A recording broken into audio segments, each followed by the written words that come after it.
Hi folks, it's Dawn here at Triclosan, and this evening I'm going to be making some remineralisation tooth powder.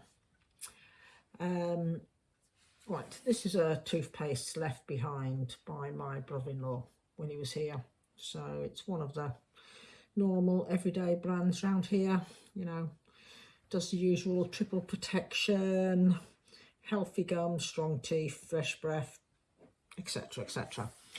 So why am I not using this and I'm making my own? Right, one, when you go through the ingredients of this, I mean, it's totally up to the individual, but yeah, there are lots of ingredients in this that are not, they're just chemicals. They're not good for you. I don't consider them good for me. They're not good for my health. For example, saccharin, and also you'll find in some of them you'll find aspartame. They're artificial sweeteners, which are just totally chemical based, and there has been lots of health issues coming to surface because of them. The other thing, right, I'm reading my little list here, Triclosan. Now that's used in antibacterial soaps, and it's a pesticide, but you will find it in toothpaste. And research has shown that Triclosan has effects on the thyroid and on estrogen levels. Glycerin is another one. It's not harmful, but it coats your teeth and it prevents beneficial minerals from your saliva reaching your teeth. So, and all of these toothpastes have got glycerine in them. Now, one of the big concerning ones, sodium lauryl sulfate, otherwise known as SLS. It's a foaming agent. That's the one where when you brush your teeth and it all goes frothy in your mouth, etc., and it makes you feel good. You know, you think you're doing a good job. That's an adjutant. So it agitates the gums, and it's what causes ulcers and canker sores in the mouth. Silica, which is a natural compound of sand, so that's quite abrasive. That's also found in toothpaste. Fluoride, that is the biggie. Now fluoride there's now connections with fluoride with all sorts of health issues, like weakened bones, thyroid suppressant, dementia, lowered metabolic, you know, whatever. So yeah, there's all sorts of issues around fluoride. So that's why we are no longer using these. This is my brother-in-law's. He can have it when he comes up next if he does. You know, that's down to him if that's what he wants to use. And I'm going over to making our own tooth powder. So, and it's very easy to do, very quick to do. And I will go through the ingredients with you. So let me turn the camera around and show you what we're going to do. Right, here we are then. 3 ingredients, that's all I'm using. 3 ingredients, 3 natural ingredients as well. The first one is xylitol, which is a natural sweetener, and xylitol comes from birch sap, and it's a natural sweetener, and it prevents bacteria sticking to your teeth, and it neutralizes the pH. So it helps to avoid tooth decay.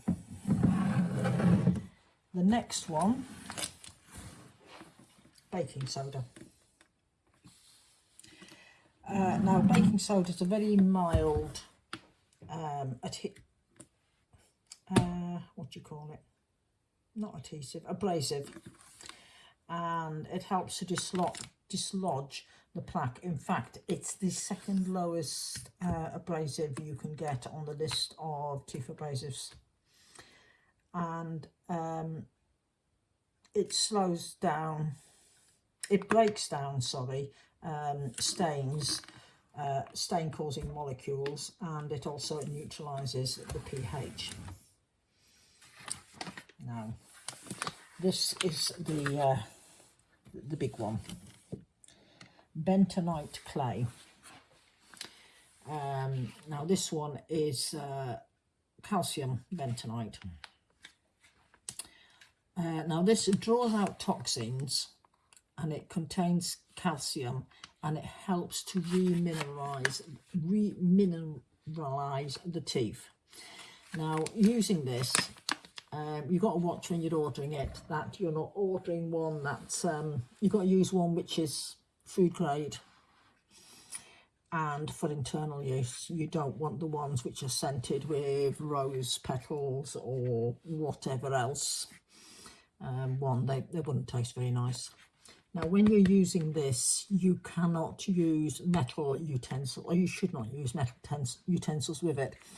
Bentonite clay pulls out heavy metals, so we avoid the use of any metal utensils and metal storage. Anything to do with metal stays away from it. So here we go, 1 glass jar with a non-metal lid. It's a plastic lid. Right, so let's get started. Now the recipe I use says use 1/4 cup of everything. So that's 1/4 cup xylitol sweetener. Put that away before we knock it over.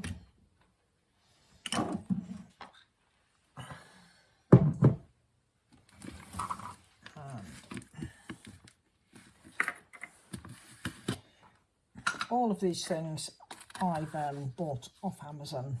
I mean, the sodium bicarbonate is from my own kitchen cupboard. So 1/4 cup of that. But again, the main tub did come off Amazon. It is something I tend to keep in. And then we're going to do 1/4 cup. Bentonite. Okay, I mean, I did try to buy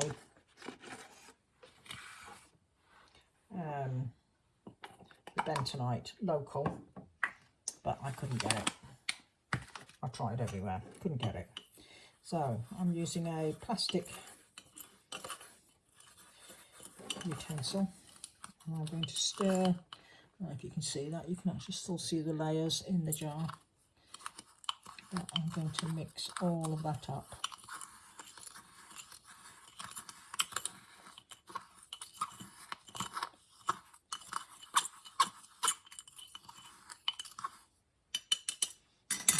Put the lid on. Let's give it a good shake, because we want it all mixed up.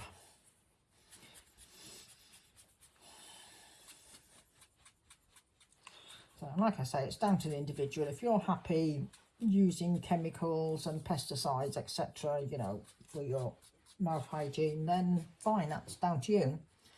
I'm not. So, down to personal choice. So here we are. That's it. All mixed up. And then to use, all you do is dampen your toothbrush. You can either tip a bit out into your hand and then take it from your hand, so you're not introducing bacteria into there.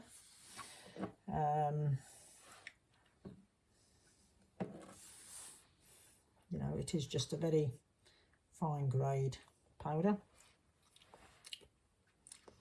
Taste wise, yeah, you know, it's fine. I have seen recipes where peppermint oil is added and all of that, or even powdered mint, etc., if you want that minty taste. But the taste ain't too bad. And yeah, so there we go. That is the tooth powder made, ready to go upstairs into the bathroom. And I have got plenty ingredients left, probably to do a couple of years worth of tooth powder. So thank you very much for watching. Don't forget to subscribe. And that's it from Stickleton's Kitchen this week.